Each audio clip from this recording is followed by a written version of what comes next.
À l'automne 2019, le monde entier avait les yeux tournés vers l'Australie qui brûlait.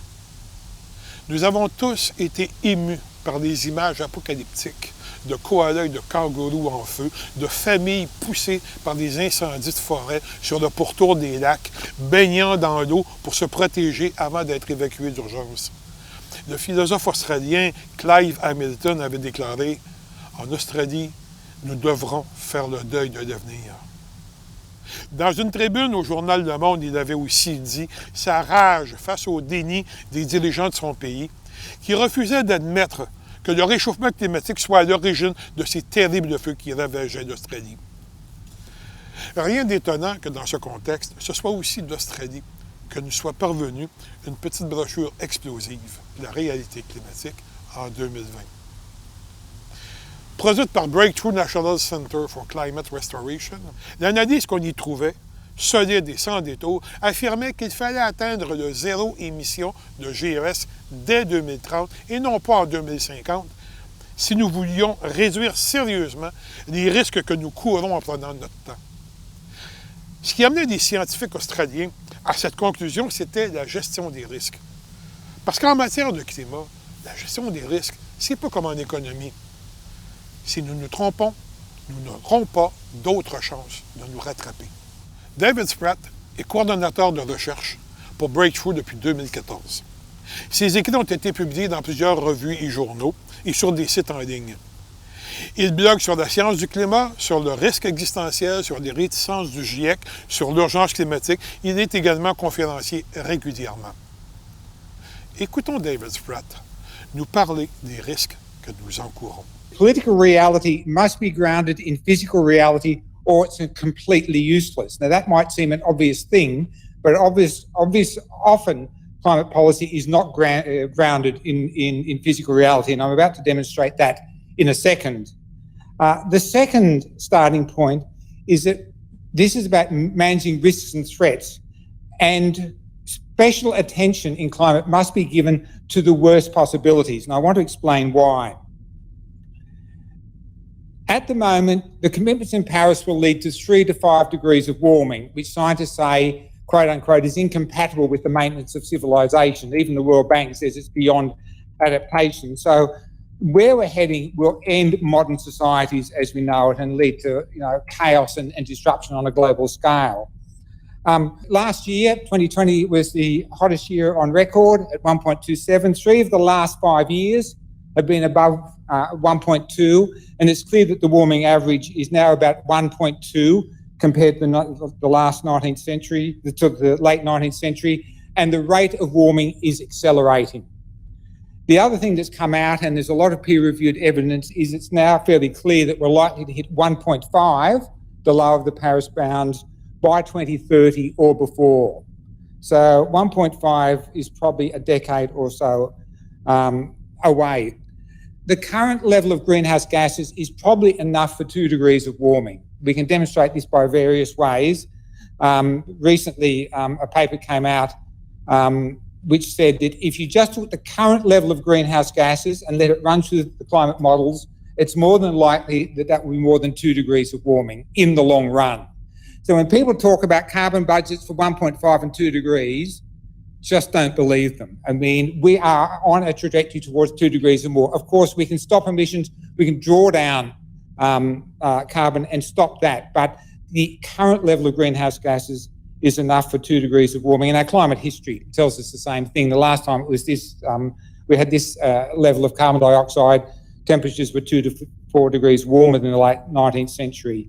So if a prudent risk management approach is taken, there's no carbon budget left for 2 degrees, and we should not say so. It produces a complacency that we've got a budget left to spend when we don't. The fourth thing is that at 1.2, we're heading towards 1.5. It's already too hot. It is already not safe. If you look around the world, you can see that climate disruption is dangerous. Look at the fires last year. Look at the Barrier Reef, where 80% of it is gone.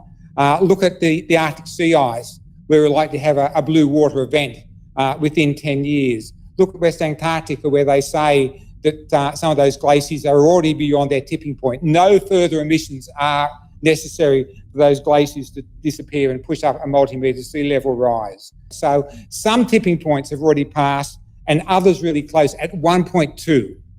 Climate change is already dangerous. The other thing, and this is the most downloaded paper in the history of academic climate research, was a paper called the Hothouse Earth paper released in 2018. And they talked about scenarios where the feedbacks in the climate system, where climate change, for example, heat in the Arctic melts permafrost, and permafrost produces carbon, that the system can keep on going. The system can keep on warming itself, even if we stop our own emissions. So they talk about the mutual interactions of these feedbacks driving warming further to a point of no return, where it just simply keeps on going. And they said that this threshold could exist at 2 degrees or even between 1.5 and 2, which is a frightening prospect. But of course, we're not on a target. We're not on a trajectory of 1.5 or 2. The current promises post-Paris would take us to on a path of 3 to 5 degrees of warming, which is existential for modern human societies.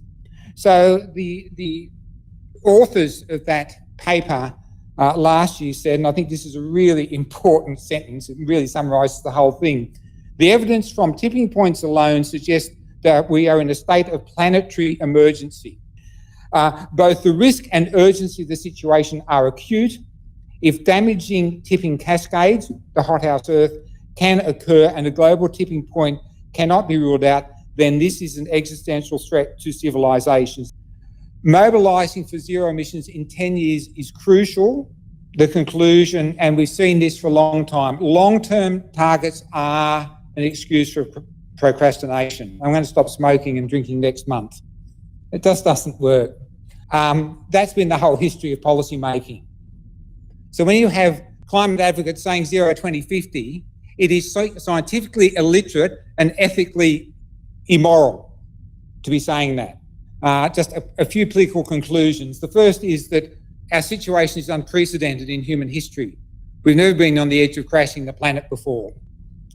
The third thing is that gradualism is doomed because disruption is inevitable. Either we will not deal with this problem and climate change will disrupt this society from top to bottom, or we engage in a really fast emergency transition to solve this problem, which itself will be disruptive.